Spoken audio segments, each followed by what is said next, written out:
ये इतने प्रकार के गुरु होते हैं पार्वती। तो मां पार्वती, अब आप दूसरी देखिए, भगवान भोलेनाथ जी कहते हैं वर्णा शमोचितांग विद्यांग धर्मा धर्म विधायिनी प्रवक्तारम गुरु विद्धि वाचक सिद्धवती पार्वती।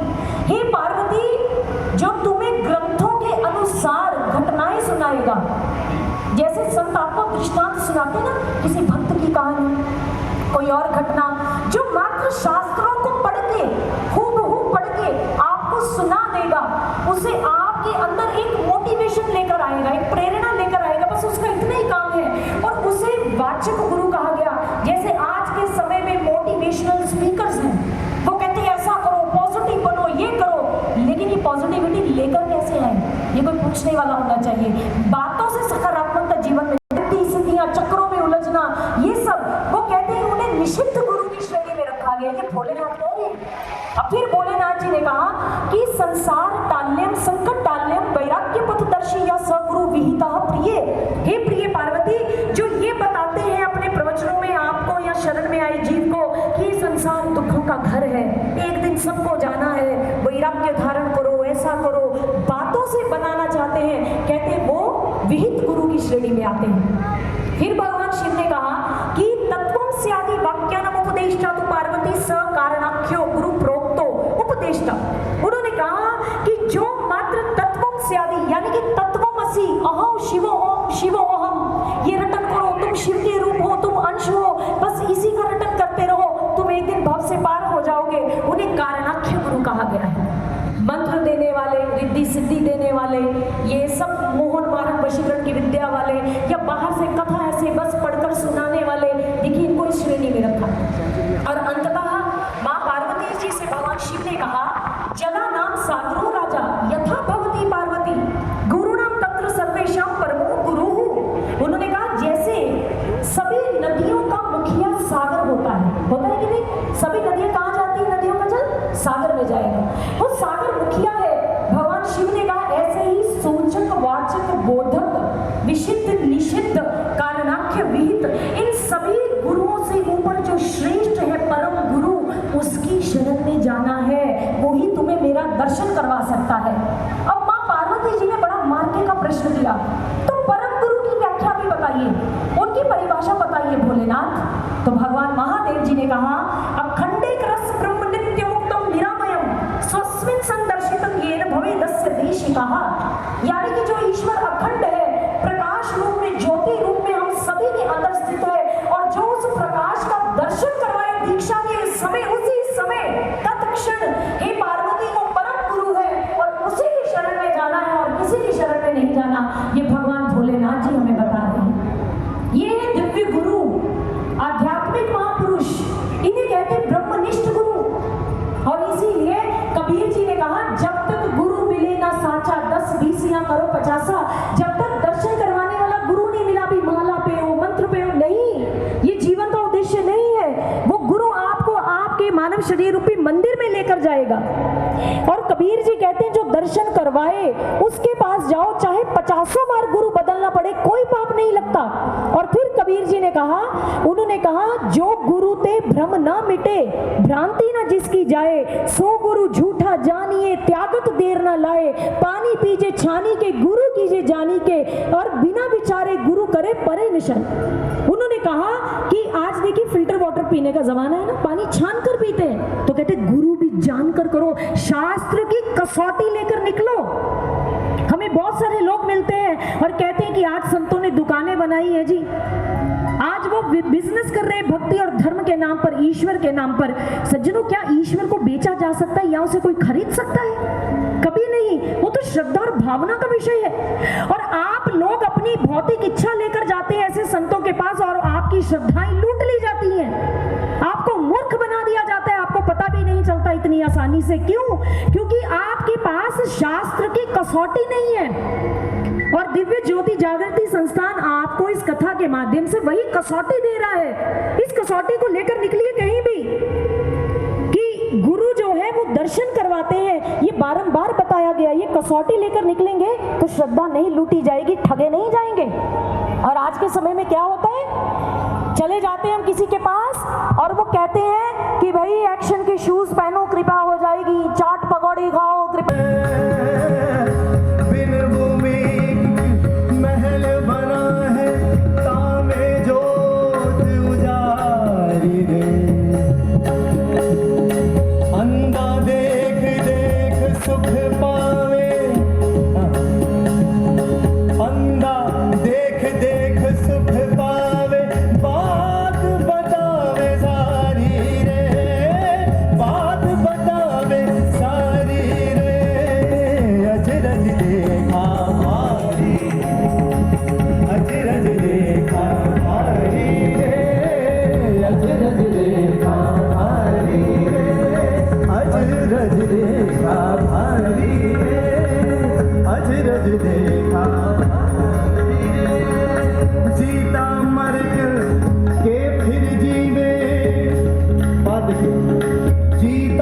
मर कर के फिर जीवे बिन भोजन।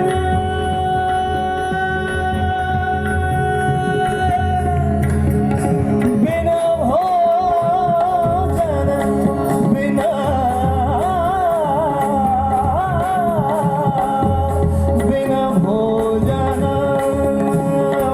भोजन बिन भोजन पदधारी रे।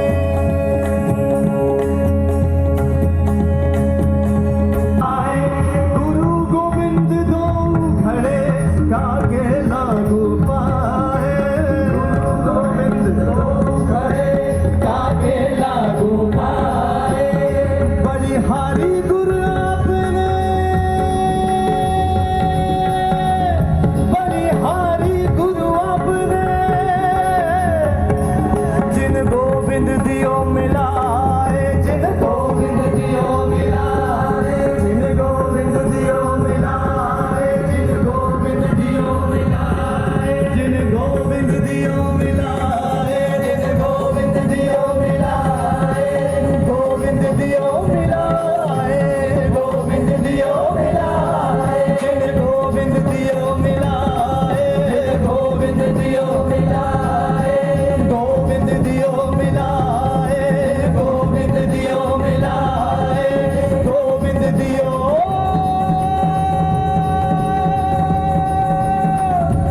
गोविंद दियो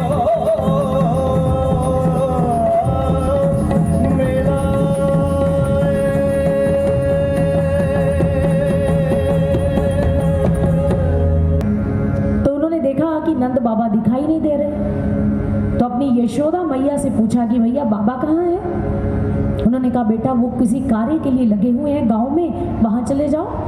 अब कन्हैया जी बाबा के पास पहुंचे तो देखा कि आज गोकुल गांव के लोग एक यज्ञ की तैयारी कर रहे हैं। कोई मिष्ठान बना रहा है, कोई पूजा के लिए फूलों की तैयारी कर रहा है, कोई नैवेद्य बना रहा है, कोई कुछ कार्य कर रहा है।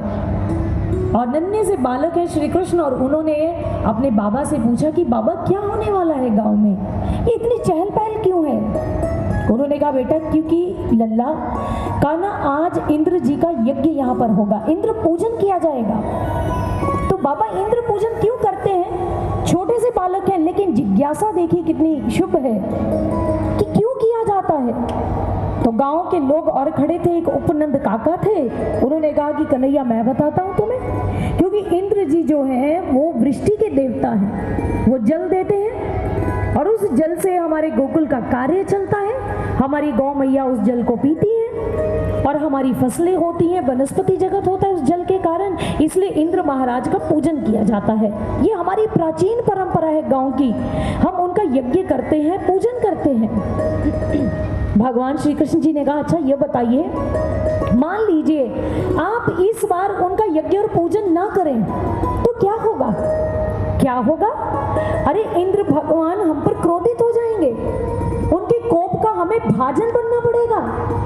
क्या दंड देंगे, सूखा पड़ जाएगा, अकाल हो जाएगा, तो ये कैसी उपासना है। सभी भगवान श्री कृष्ण जी के तर्क के आगे निरुत्तर हो गए, किसी के पास कोई उत्तर नहीं था। और कन्हैया बिल्कुल सही बात कह रहे थे। भगवान श्री कृष्ण जी ने कहा मुझे एक बात बताइए बाबा, हमारा व्यवसाय क्या है। उन्होंने कहा गोपालन, गौएं चराते हैं, उनका दूध दही माखन बेचकर अपना कार्य करते हैं, ये हमारी जीविका का साधन है। तो भगवान श्री कृष्ण जी ने कहा तो बाबा मेरी बात समझिए, गौ मैया जिनके दुग्ध से हम अपना कारोबार चलाते हैं, हमारी जीविका का साधन है, क्या हमने कभी गौ मैया का पूजन किया है, क्या उनको कभी ऐसा सम्मान दिया है जैसा आप इंद्र जी को दे रहे हैं। सभी ने कहा नहीं दिया। तो उसके बदले में भी गौ मैया ने कभी दूध देना बंद किया, कभी उन्होंने हमें शाप दिया, कभी भय दिखाया। सभी निरुत्तर हो गए। भगवान श्री कृष्ण जी ने अगला दृष्टिकोण दिया, अच्छा देखिए हमारी ये धरती कितनी उपजाऊ है, इसे गोवर्धन भूमि कहा जाता है, वृंदावन की भूमि को। गोवर्धन गिरिराज जी की वनस्पति के माध्यम से हमारे पशु जो है वो घास के रूप में, भोजन के रूप में से ग्रहण करते हैं, हमें शाक सब्जी फल इत्यादि गोवर्धन गिरिराज जी से प्राप्त होता है। क्या हमने कभी गोवर्धन गिरिराज जी का पूजन किया, नहीं किया। तो क्या गोवर्धन गिरिराज जी ने हमें कभी दंडित किया, उन्होंने कहा कि तुम मेरे पेड़ों की पूजा नहीं कर रहे, मेरी प्रकृति का दोहन कर रहे हो, उसे ले रहे हो, मैं तुम्हें सभी मौन हो गए। अब की बार बहुत मौन हुए, मौन का विकल्प सबने चुन लिया। भगवान श्री कृष्ण जी ने कहा, इसलिए बाबा, किसी की पूजा अर्चना श्रद्धा और भावना से होगी, भय से नहीं होती।